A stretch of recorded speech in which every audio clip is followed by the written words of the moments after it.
Dear friends, आज की class का हमारा टॉपिक है प्रिजर्वेशन, जिसमें हम high temperature and low temperature preservation को स्टडी करेंगे। तो इसके अंदर हम डिफरेंट एस्पेक्ट को लेकर चले हैं, जैसे कि preservation by high temperature, preservation by low temperature. तो इसमें अलग अलग कंटेंट्स लिए गए हैं, जैसे कि पास्चुराइजेशन, स्टेरिलाइजेशन। और अगर पास्चुराइजेशन में भी देखें तो मेथड ऑफ पास्चुराइजेशन, बोतल और holding pasteurisation, overflow method, flash pasteurisation. Sterilisation में है असेप्टिक कैनिंग, हॉट पैक और हॉट फिल। और लो टेम्परेचर में देखें तो सेलर स्टोरेज, रेफ्रिजरेशन और चिलिंग और फ्रीजिंग। और लास्ट में आता है difference between pasteurisation and sterilisation. तो फ्रेंड्स, आज की इस क्लास में इन सभी एस्पेक्ट को हम स्टडी करेंगे और होप इसमें आप अपने एग्ज़ाम में आने वाले प्रिजर्वेशन से रिलेटेड 99% क्वेश्चन को आप इसमें सोल्व कर पाओगे। तो शुरू करते हैं। सबसे पहले हम प्रिजर्वेशन की डेफिनेशन देख लेते हैं। तो फ्रेंड्स, इससे पहले वाली क्लास में हमने इसको देख लिया था, लेकिन फिर भी फटाफट एक बार इसको फिर रिवाइज कर लेते हैं। Food preservation is the science which deals with the method of prevention of decay or spoilage of food and allow food to store in the fit condition for future use। यानी preservation क्या है? Preservation जो है वह एक ऐसी science है जो फूड को डिकेइंग और स्पॉइलेज होने से बचाने वाले मेथड्स के बारे में स्टडी करती है, ताकि फूड को फ्यूचर यूज़ के लिए फिट कंडीशन में स्टोर किया जा सके। तो अब शुरू करते हैं। प्रिजर्वेशन बाय हाई टेम्परेचर, नाम से ही हमें समझ में आ रहा है कि यहाँ पर उच्च तापक्रम के द्वारा हम फूड को प्रिजर्व करेंगे। तो जो हाई टेम्परेचर है वो किस तरह से हमारी हेल्प करता है? It coagulate protein and inactivate a metabolic enzyme, lead to the destruction of micro organism present in the food and inactivate the enzyme present in food. यानी यह जो हाई टेम्परेचर है वो किस तरह से मदद करता है? तो फ्रेंड्स, फूड के अंदर जो माइक्रो ऑर्गेनिज्म होते हैं उनके अंदर यह मेटाबॉलिक जो एंजाइम होते हैं उनको इनएक्टिवेट कर देता है, और इसी तरह इनमें पाए जाने वाले प्रोटीन को भी कोएगुलेट कर देता है, जिससे माइक्रो ऑर्गेनिज्म का डिस्ट्रक्शन हो जाता है। इसी तरह दूसरी जगह अगर हम देखें तो जो फूड होता है, फूड में जो एंजाइम होते हैं उनको भी है इनएक्टिवेट कर देता है। तो इस हाई टेम्परेचर के कारण माइक्रो ऑर्गेनिज्म का इनएक्टिवेशन हो जाने के कारण जो फूड है वो प्रिजर्व हो जाता है। अब जो हाई टेम्परेचर जो है प्रिजर्वेशन के लिए, वह है 2 टाइप से यूज़ किया जा सकता है। पास्चुराइजेशन टेम्परेचर यानी बिलो 100 डिग्री सेंटीग्रेड, और स्टेरिलाइजेशन टेम्परेचर यानी 100 डिग्री सेंटीग्रेड या अबव 100 डिग्री सेंटीग्रेड टेम्परेचर। तो अब सबसे पहले हम देखेंगे पास्चुराइजेशन। तो सबसे पहले हम इसकी एक छोटी सी डेफिनेशन देख लेते हैं। The process of heating at boiling temperature और slightly below 100 degree centigrade for a sufficient length of time to kill the microorganism which cause spoilage is called pasteurization. तो बिल्कुल इजी डेफिनेशन है कि जो हमारे पास फूड मटेरियल है उसकी heating जो है बॉइलिंग टेम्परेचर या स्लाइटली बिलो 100 डिग्री सेंटीग्रेड तक इसकी बॉइलिंग की जाती है सफिशिएंट टाइम के लिए। तो इससे क्या होता है कि जो माइक्रो ऑर्गेनिज्म है जो स्पॉइलेज करते हैं वह किल हो जाते हैं। यूजुअली जो आरटीएस है, जूस है, नेक्टर है, उनका पास्चुराइजेशन 85 डिग्री सेंटीग्रेड पर 25 से 30 मिनट्स तक किया जाता है। तो फ्रेंड्स, जो एसिडिक फ्रूट होते हैं उनको लेस एसिडिक फ्रूट के बजाय कम टेम्परेचर पर भी पास्चुराइजेशन किया जा सकता है, क्योंकि एसिडिक फ्रूट में जो एसिड होता है वही प्रिजर्वेटिव का काम करता है। अब juice can be pasteurised in 2 ways, LT method और HTST मेथड। तो फ्रेंड्स, यहाँ पर पास्चुराइजेशन को टेम्परेचर को जो लिमिट है उसके अकॉर्डिंग यहाँ पर इसको 2 तरह से क्लासीफाई किया गया है। LT का मतलब होता है low temperature for long period. तो यहाँ पर जो जूस होता है उसकी हीटिंग लो टेम्परेचर पर लॉन्ग पीरियड के लिए की जाती है। इसी तरह दूसरा जो HTST मेथड है, इसमें क्या होता है, heating juice at high temperature for a short time. तो यही बस कॉमन इसमें डिफरेंस होता है कि टेम्परेचर को की जो टाइम की ड्यूरेशन है वो अलग अलग होती है, और इनकी जो टेम्परेचर की इंटेंसिटी है वो भी अलग अलग होती है। अब जो पास्चुराइजेशन है उसके 3 बेसिक मेथड है। कौन कौन से है? बोतल और होल्डिंग पास्चुराइजेशन, ओवरफ्लो मेथड और फ्लैश पास्चुराइजेशन। तो फ्रेंड्स, आगे अब इनकी थोड़ी सी डिस्क्रिप्शन देख लेते हैं। तो सबसे पहले है बोतल और होल्डिंग पास्चराइजेशन। तो यह जो प्रिजर्वेशन का मेथड है, यह जनरली घरों में जूस के पास्चराइजेशन में किया जाता है। इसमें क्या होता है कि जो हमारे पास एक्सट्रैक्टेड जूस होता है उसकी स्ट्रेनिंग और क्लैरिफिकेशन करके इसको हम बोतल्स के अंदर फिल कर देते हैं। और फिल करते समय हमें यह ध्यान रखना है कि सफिशिएंट हेड स्पेस रखना है बोतल के अंदर या कैन के अंदर, और उसके बाद में सील्ड एयर टाइट करके इसको पास्चराइज्ड किया जाता है। पास्चराइज्ड यानी या तो बॉइलिंग टेम्परेचर जितना रखेंगे या उस 100 डिग्री सेंटीग्रेड से बिलो टेम्परेचर पर हम इसको पास्चराइज करेंगे बोतल्स को। अब दूसरा आता है overflow method. Juice is heated to a temperature about 2.5 degree centigrade higher than pasteurisation temperature. Overflow method में क्या है? ओवरफ्लो मेथड में जूस की हीटिंग कितनी देर तक हमको करनी है, किस टेम्परेचर पर करनी है?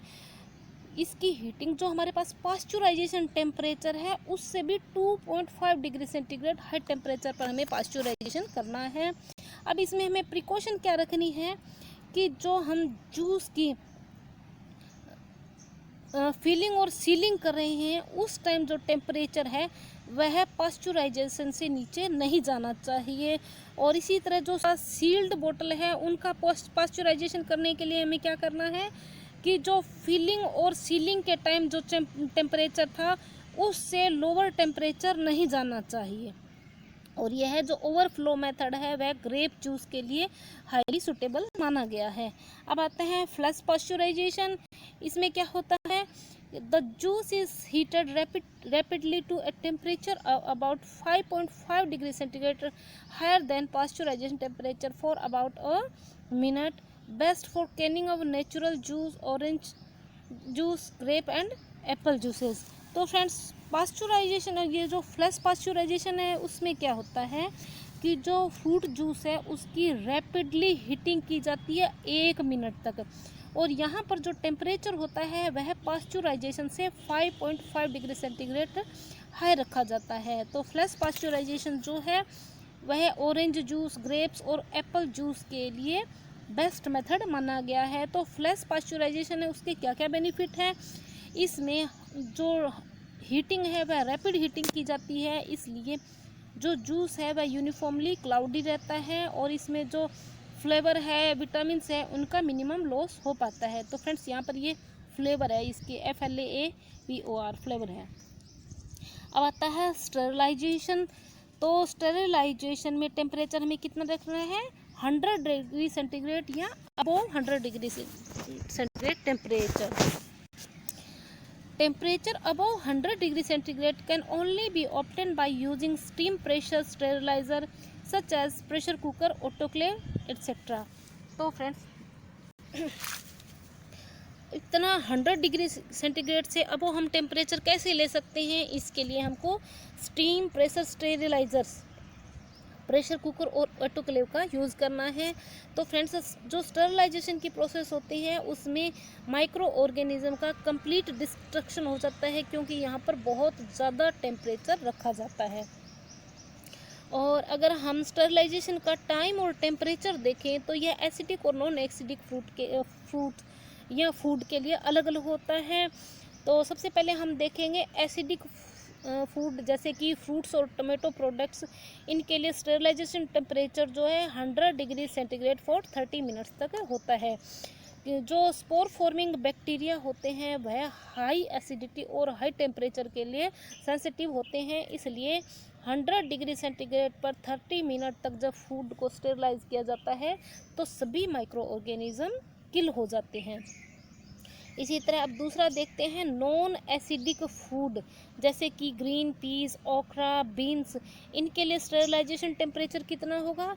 इनके लिए continue heating for 30 to 90 minute at 116 degree centigrade temperature. तो यहाँ जो नॉन एसिडिक फूड है उसमें 116 डिग्री सेंटीग्रेड तक 30 से 90 मिनट तक फूड की कंटिन्यू हीटिंग की जाती है। As non acidic nature, more starch than sugar require higher temperature to kill the spore forming organisms. तो इससे हमने क्या समझा है कि जो नॉन एसिडिक फ्रूट्स होते हैं या वेजिटेबल होती है उनमें शुगर की बजाय जो स्टार्च है वह ज़्यादा होता है, इसलिए माइक्रो ऑर्गेनिज्म को किल करने के लिए हाई टेम्परेचर की ज़रूरत पड़ती है। अब देखते हैं स्टरलाइजेशन मेथड्स। तो इसमें 2 टाइप्स के स्टरलाइजेशन होता है, असेप्टिक कैनिंग और हॉट पैक और हॉट फिल। तो सबसे पहले देखते हैं aseptic canning. Aseptic canning is also known as Martin aseptic canning. यह एक क्विक टेक्निक है जिसमें शॉर्ट टाइम हाई टेम्परेचर के द्वारा स्टरलाइजेशन किया जाता है।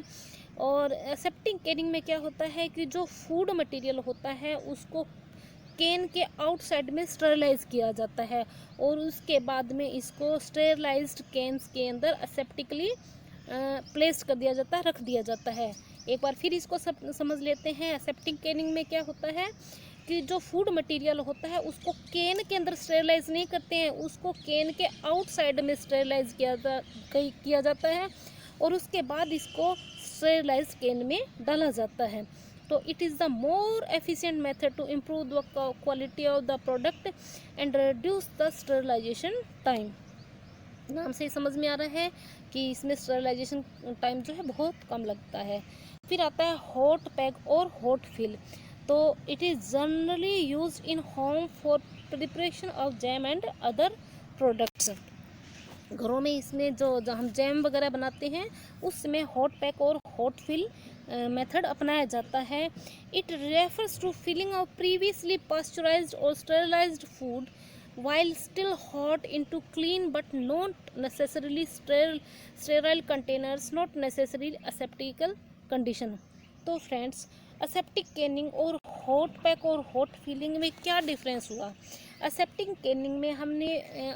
कैनिंग में भी हमने फूड को बाहर ही पास्चराइज किया था या स्टेरलाइज किया था, यानी कैन से बाहर किया था। इसी तरह हॉट पैक और हॉट फिल में भी हम फूड को कैन से बाहर ही पास्चराइज या स्टेरलाइज कर रहे हैं। लेकिन असेप्टिक कैनिंग में हमने क्या किया था? असेप्टिक कैनिंग में हमने बोटल्स को भी अलग से पास्चराइज किया था। बोतल को भी अलग से हमने हाई टेम्परेचर के द्वारा स्टेरलाइज या पास्चराइज किया था।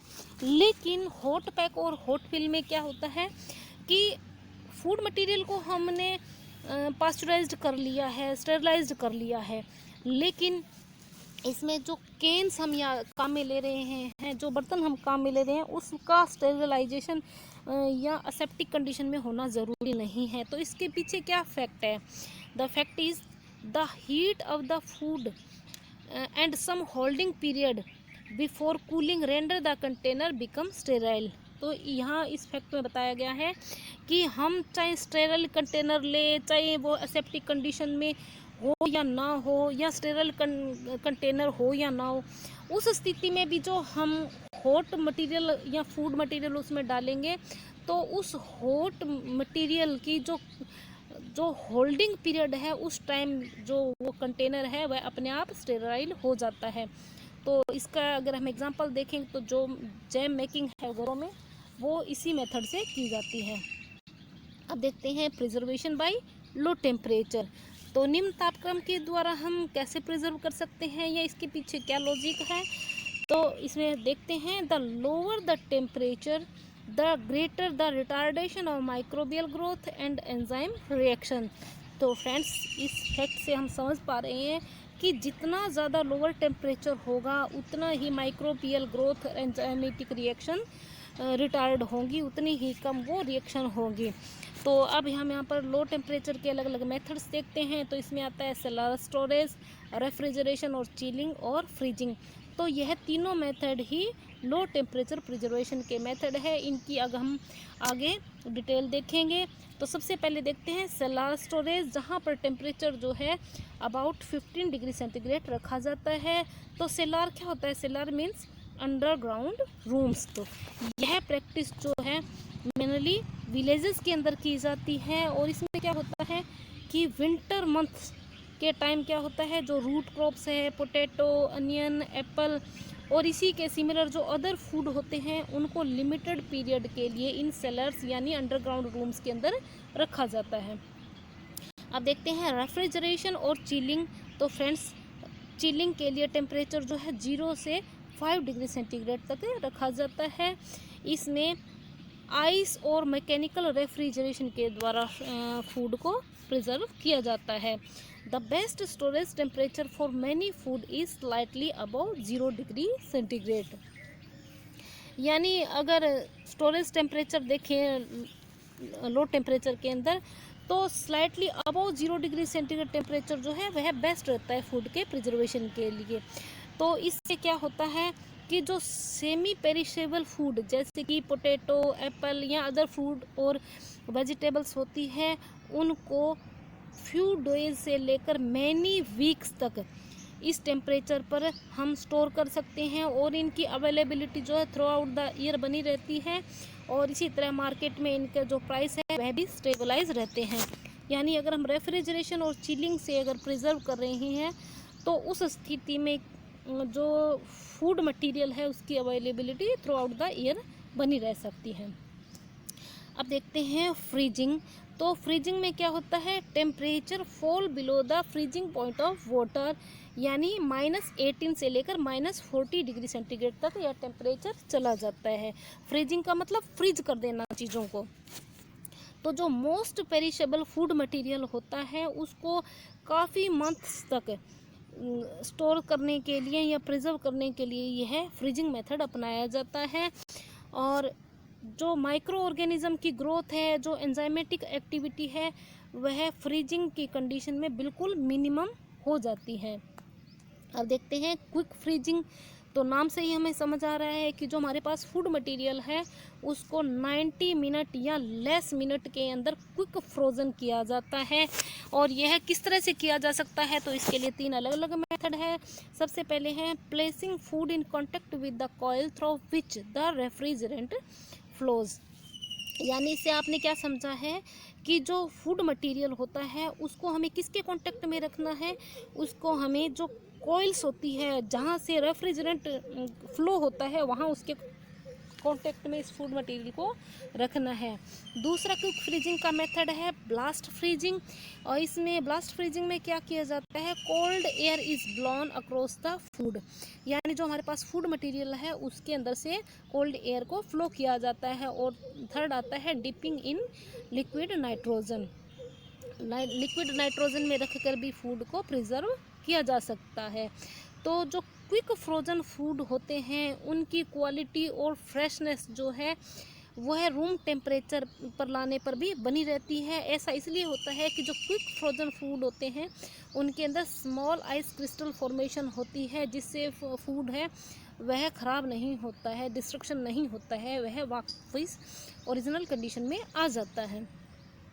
तो जो फ्रोज़न फूड होता है उसको हम अगर रूम टेम्परेचर पर रखें या अगर जो फ्रोज़न फूड है उसका स्टोरेज किस टेम्परेचर पर किया जाना चाहिए, अगर हम साधारणतः उसको प्रिजर्व करना चाहे तो इसको बिलो -5 डिग्री सेंटीग्रेड पर इसको स्टोर करना चाहिए। इससे क्या होता है कि जो माइक्रोबियल स्पॉइलेज होते हैं वह नहीं हो पाते हैं।